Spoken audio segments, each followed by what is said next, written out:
DCB മീഡിയയുടെ പുതിയൊരു വീഡിയോയിലേക്ക് സ്വാഗതം. ഇന്ന് ഓഗസ്റ്റ് 2 ഞായർ. ഇന്നും തുടർന്നു വരുന്ന ദിവസങ്ങളിലും നിങ്ങൾ അറിഞ്ഞിരിക്കേണ്ട പ്രധാനപ്പെട്ട വാർത്താ അപ്ഡേറ്റുകളാണ് ഷെയർ ചെയ്യുന്നത്. ചാനൽ ആദ്യമായി കാണുന്നവർ സബ്സ്ക്രൈബ് ചെയ്യുക, വീഡിയോ ഇഷ്ടമായാൽ ലൈക്ക് ചെയ്യുക, ഫേസ്ബുക്കിൽ കാണുന്നവർ പേജ് ഫോളോ കൂടി ചെയ്യുക.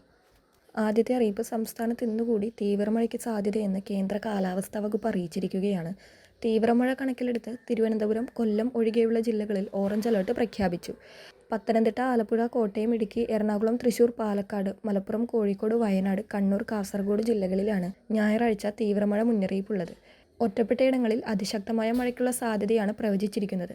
അടുത്ത അറിയിപ്പ്, ഓഗസ്റ്റ് മാസം മുതൽ രാജ്യത്തുടനീളമുള്ള ബാങ്കുകളും ഇൻഷുറൻസ് സ്ഥാപനങ്ങളും സെൻട്രൽ നോ യുവർ കസ്റ്റമർ 2.0 എന്ന് പേരിട്ടിരിക്കുന്ന പുതിയ ഏകീകൃത ഉപഭോക്തൃ തിരിച്ചറിയൽ സംവിധാനം നടപ്പിലാക്കാൻ പോകുന്നതായി റിപ്പോർട്ട് എത്തിയിരിക്കുകയാണ്. പ്രവർത്തനങ്ങളിലും ഇടപാടുകളിലും കൂടുതൽ സുതാര്യതയും വേഗതയും കൊണ്ടുവരുന്നതിന്റെ ഭാഗമായാണ് വിപുലീകരിച്ച ഡിജിറ്റൽ സംവിധാനം വരുന്നത്.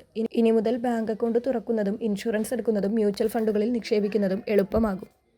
അടുത്തറിയിപ്പ്, LPG ഗ്യാസ് ഉപഭോക്താക്കളുടെ eKYC മസ്റ്ററിംഗ് പൂർത്തിയാക്കേണ്ട അവസാന തീയതി ഓഗസ്റ്റ് 15 നിലവിൽ സംസ്ഥാനത്ത് മസ്റ്ററിംഗ് പൂർത്തിയാക്കാൻ ഇനി കേവലം 14 ദിവസത്തെ സമയം മാത്രമാണുള്ളത്. നിർദ്ദിഷ്ട തീയതിക്കകം മസ്റ്ററിംഗ് പൂർത്തിയാക്കാത്തവർക്ക് ഗാർഹിക സിലിണ്ടർ ആനുകൂല്യങ്ങൾ തുടർന്ന് ലഭിക്കില്ലെന്ന് പൊതുമേഖലാ എണ്ണ കമ്പനികൾ അറിയിച്ചിട്ടുണ്ട്. ഇത് സംബന്ധിച്ച് ഗ്യാസ് ഏജൻസികൾക്കും വിതരണക്കാർക്കും നിർദ്ദേശം നൽകുകയും ഉപഭോക്താക്കൾക്ക് വിവരങ്ങൾ അടങ്ങിയ സന്ദേശങ്ങൾ അയച്ചു തുടങ്ങുകയും ചെയ്തിട്ടുണ്ട്. 2024 മുതൽ ഗ്യാസ് ഉപയോക്താക്കളുടെ KYC അപ്ഡേഷൻ പ്രക്രിയ നടക്കുന്നുണ്ടായിരുന്നെങ്കിലും പശ്ചിമേഷ്യൻ സംഘർഷത്തെ തുടർന്നുണ്ടായ സിലിണ്ടർ ക്ഷാമത്തിന്റെ പശ്ചാത്തലത്തിലാണ് നടപടികൾ കൂടുതൽ കർശനമാക്കിയത്. നിലവിൽ eKYC അപ്ഡേഷൻ പൂർത്തിയാക്കിയവർക്ക് മാത്രമേ പുതിയ സിലിണ്ടർ ബുക്കിംഗ് സാധ്യമാകൂ.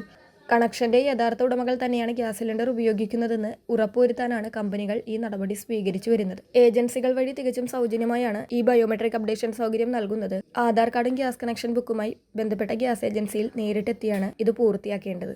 അടുത്ത അറിയിപ്പ്, ക്ഷേമ പെൻഷൻ വിതരണം ഓഗസ്റ്റ് 15 ആരംഭിക്കാൻ സാധ്യതയുണ്ട്. തിരുവോണത്തിന് മുൻപായി പെൻഷൻ വിതരണം പൂർത്തിയാക്കാൻ സർക്കാർ ലക്ഷ്യമിടുന്നുണ്ട്. കൂടാതെ നിർമ്മാണ തൊഴിലാളികൾക്കും പ്രവാസികൾക്കും ക്യാൻസർ രോഗികൾക്കും അർഹമായ കുടിശ്ശികകളും വർദ്ധിപ്പിച്ച പെൻഷൻ തുകയും ഓണത്തോടനുബന്ധിച്ച് നൽകാനുള്ള ശ്രമങ്ങളും സർക്കാർ തുടരുകയാണ്. വളരെ പ്രധാനപ്പെട്ട ഈ വാർത്താ അപ്ഡേറ്റുകൾ മറ്റുള്ളവർക്ക് കൂടി ഷെയർ ചെയ്യുക.